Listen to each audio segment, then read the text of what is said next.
वृंदावन में आज महारास की रात्रि शरद पूर्णिमा है। सारी गोपियां अलग अलग वेश में कान्हा जी को रिझाने के लिए निधि वन में इकट्ठी हुई हैं। ललिता ने हजारों कमल पुष्पों से स्वयं को ऊपर से नीचे तक सजा रखा है ताकि वे कृष्ण के हाथ के कमल से ज्यादा सुंदर दिख सकें। विशाखा ने स्वयं को एक मुरली की तरह सजा लिया है ताकि कान्हा की बंसी को मात दे सके। एक गोपी ने खुद को सुदर्शन चक्र, एक ने गदा और एक ने खुद को शंख बना रखा है। सभी गोपियां एक घेरा बनाकर कृष्ण के इंतजार में खड़ी हैं, सिवाय घेरे के बीच में खड़ी दो गोपियों के। ललिता ने चुपके से विशाखा के कान में कहा, हे सखी, घेरे के बीच में खड़ी इन दो सुंदरियों को तो देखो। एक तो हमारी राधा रानी है जिन्होंने खुद को श्री कृष्ण के रूप में सजा रखा है, परंतु ये दूसरी गोपी कौन है? क्या तुम इसे जानती हो?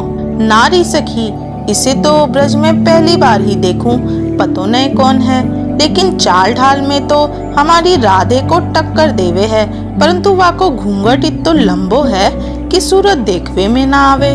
विशाखा ने तिरछी नजरों से अनजान गोपी को देखते हुए कहा।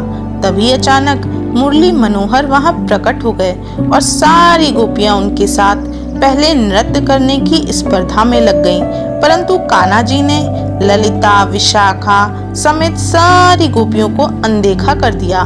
ये दुष्ट तो अपनी राधे के पास ही जाएगा, इसे हमारी क्या परवाह, ललिता और विशाखा ने मुंह चढ़ाते हुए कहा। लेकिन वे सभी बहुत ही आश्चर्य में पड़ गईं जब उन्होंने देखा कि कान्हा जी अपनी राधे को भी अनदेखा करते हुए सबसे पहले उस अनजान गोपी के पास जाकर नृत्य करने लगे। अब तो सारी सीमाएं पार हो चुकी थीं। राधे ने धैर्य खो दिया और जल्दी से झपट कर उस अनजान गोपी का घूंघट खींच दिया। सारी गोपियां एकदम चुप रह गईं जब उन्होंने पहले उस गोपी के लंबे लंबे बाल देखे, फिर एक त्रिशूल देखा, फिर एक डमरू देखा और आखिर में गोपी के गले में लिपटा हुआ सांप देखा। गोपी के रूप में महारास में आए महादेव को देखकर सभी गोपियां उनके चरणों में जा लिपटी। भगवान शिव सिर्फ इसी शर्त पर समुद्र मंथन के समय विषपान करने को तैयार हुए थे कि मेरी हर महारास का आरंभ इनके साथ मेरे नृत्य से ही होगा। कृष्ण जी ने इस रहस्य से पर्दा उठाया। सारे बोलिए गोपेश्वर महादेव की जय। अगर आपको ये कहानी अच्छी लगी हो तो हमारे वीडियो को लाइक और शेयर करना मत भूलिएगा। राधे राधे। श्री हरिवंश।